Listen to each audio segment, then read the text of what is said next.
All right, Shalom. First and foremost, I want to give all praise, honor, and glory to Yahweh, Bahashem, Yahweh Shah, Bahashem Rakakodash. I want to give double honors to the apostles and elders of Great Millstone who taught us this truth and continually teach us this truth. And peace, love, and salutations to the hopeful elect that's laboring in his word of true sincerity. All right, Lord willing, this video can be edifying, and I'm entitled it, The Coming Persecution. Or somewhere, around it. I think the title at the end of this video. But once again, Lord willing, is edifying. And, that's exactly what I'm going to speak on. Because, Yahweh Bashem Yahweh Shai gave the order through Apostle Tahar on down, because the Lord speaks through his servants, the prophets. He gave the order that we should be doing at least one video every day. So the spirit is getting in hyperdrive now, because we at the door, man. The spirit is getting in hyperdrive, and what this is going to end up causing is, which we already know is written to happen, because it happened to the church back then, and it's going to happen to the church today. Okay, we're going to get persecuted, man.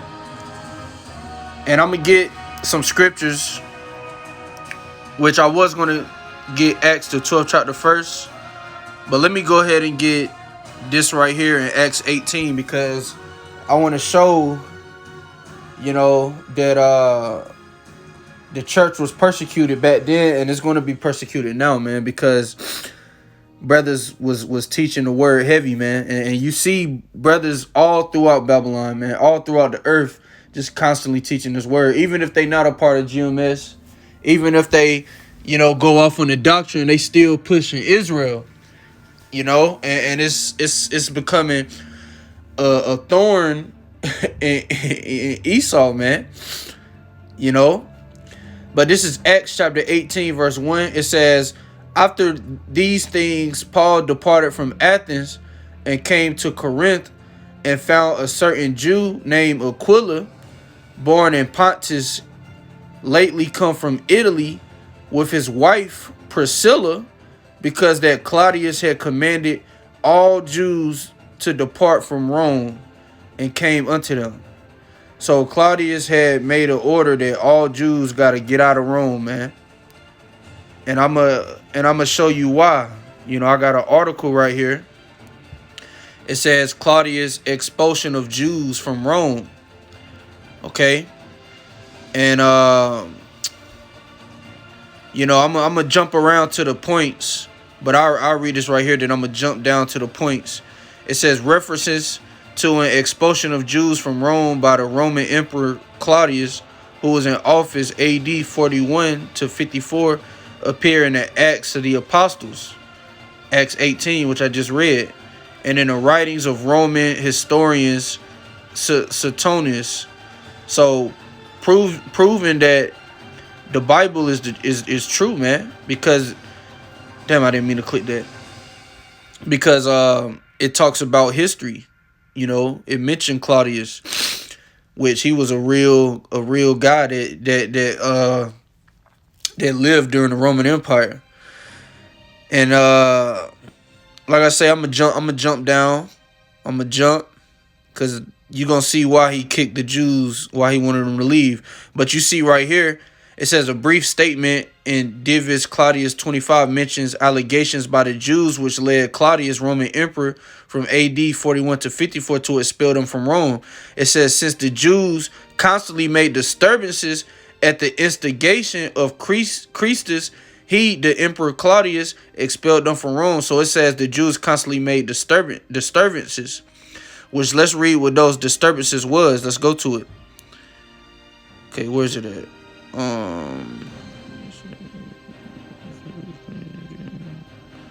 Okay, here we go right here.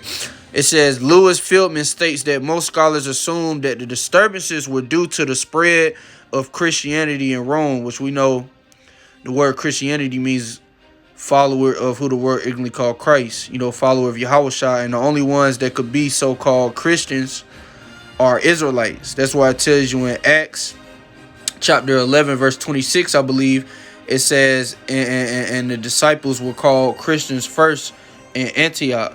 I believe. Let me fact check that.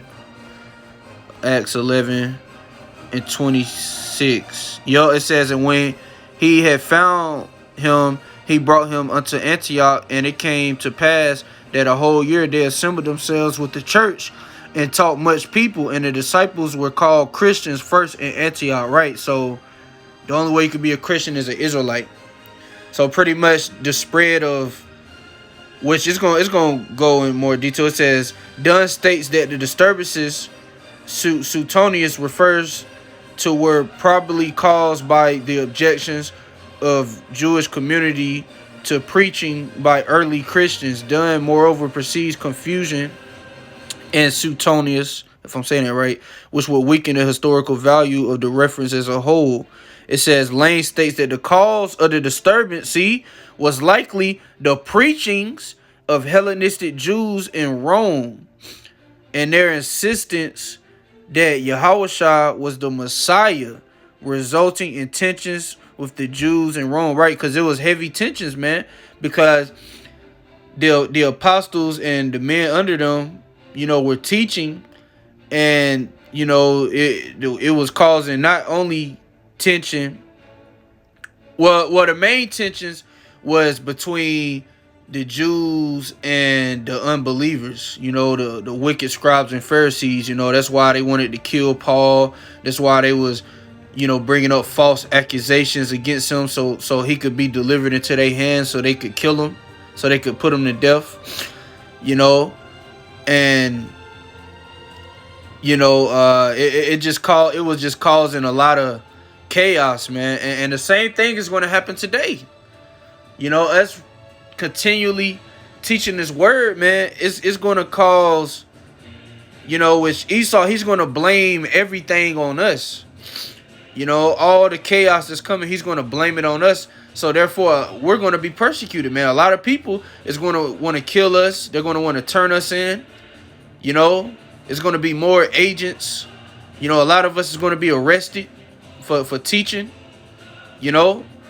because it happened back then, man, and it's going to happen again. Which, let me get this. This is Acts chapter 12, verse 1. It says, now about that time, Herod the king stretched forth his hands to vex certain of the church, and he killed James, the brother of John, with the sword. And we understand that this is going to happen too. Some of us will be martyrs, man, for not taking that RFID chip, which is the mark of the beast. It says, and because he saw it pleased the Jews, because, like I said, you had tensions between the men of the Lord and the rest of our people, man. That's why they stoned Stephen. And all those spirits are back here today, and they gonna get great judgment from Yahweh Bashim Yahushua, man. A lot of them gonna be missile food. It says, because a lot of them, they saw Yahushua and they didn't believe, and they wanted him to they got him put to death, which we know it was prophecy, but they wanted him to die. And that same hatred they had for Yahushua, they had for his servants. And that's why the Lord said, if the world hate you, it hated me first before it hated you. But anyway, read verse 3 again. It says, and because he saw it pleased the Jews, he proceeded further to take Peter also. Then were the days of unleavened bread. Okay, so he wanted to take Peter. And Peter was the head of the church. It says, and when he had apprehended him, he put him in prison and delivered him to 4 quaternions of soldiers to keep him, intending after Easter, which when you look at word, it goes to the word Pesach, I believe, which means the Passover. Which I know it's talking about the Passover, but let me just fact check, make sure I said the right word, the Greek word. Yup, Pesach, which means the Pesachal supper, the Pesachal feast, the feast of the Passover, see? So this is dealing with the Passover. So it says, and when he had apprehended him, he put him in prison and delivered him to 4 quaternions of soldiers to keep him, intending after the Passover. to bring him forth to the people. Peter therefore was kept in prison, but prayer was made without ceasing of the church unto the Most High for him. So brothers were praying for him nonstop. It says, and when Herod would have brought him forth the same night, Peter was sleeping between two soldiers bound with two chains, and the keepers before the door kept the prison. And behold, the angel of the Lord came upon him, and a light shined in the prison. And he smote Peter on the side and raised him up, saying, arise up quickly. And his chains fell off from his hands. And the angel said unto him, gird thyself and bind on thy sandals. And so he did. And he said unto him, cast thy garment about thee and follow me. And he went out and followed him, and wist not that it was true, which was done by the angel. But he thought he thought he saw a vision. So that's going to happen in these times, but on a greater level, man. On a greater level, because the Lord is going to give us that spiritual power. Lord willing, we those men, he's going to give us that spiritual power, man, to magnify and glorify his name on the right hand side. You know, he's going to use us to magnify his name, man. You know, and this was a great act. This shows you that, because the scriptures say some of us are going to be cast into prisons. You know, we have accounts like this to meditate on, man. That if that's our lot, you know, to just trust in the Lord, trusting how about Shimi Al-Shad, and he could do this for us, man. He will do this for us, but greater, man. You know, and it's all kind of great acts that the Lord did when you read the book of Acts, man. You know, he caused the whole earthquake to happen when Apostle Paul was in the prison, and he had the Most High had all of the cells open up, and the warden thought that. He thought that everybody had escaped, so he was about to kill himself. You know, but Apostle Paul stopped him. But anyway, what I wanted to bring out in this chapter is that the church was persecuted. You know, and that persecution is coming back on a great level, man. You know, but this time the Lord is going to lift up that standard. When Esau comes in like a flood, which let me go ahead and get that. This Isaiah chapter 59, verse 19. So shall they fear the name of the Lord from the west, and his glory from the rising of the sun. When the enemy shall come in like a flood, because this is how Esau is going to come, man. When he declares martial law, they're going to roll on us like a flood, man. A whole army, a whole fucking, you know, troop of Gurga troops or agents, or, you know, whatever Esau sends, man. It says the Spirit of the Lord shall lift up a standard against him. And let me look up that word standard, because I heard brothers speak on that word, man. Let me look at that word standard, because this is what the Lord is going to do. When the enemy come in like a flood, the Lord is going to lift up that standard, man. Yahweh Bashimi Al-Shah is going to lift up that standard. And that's why Esau is scared, because he knows this. All right. Their word standard to the word. Let me play it, the Hebrew word.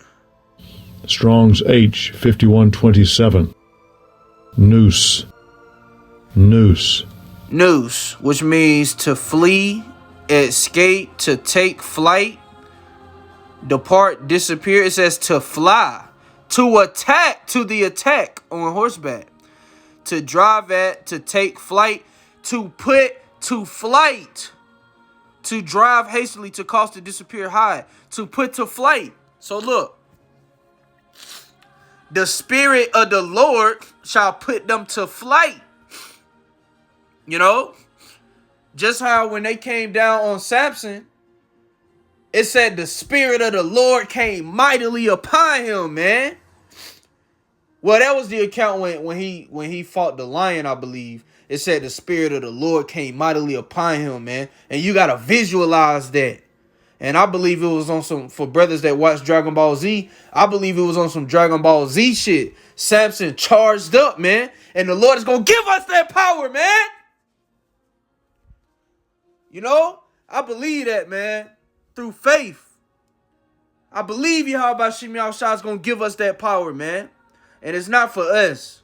It's to magnify and exalt his name.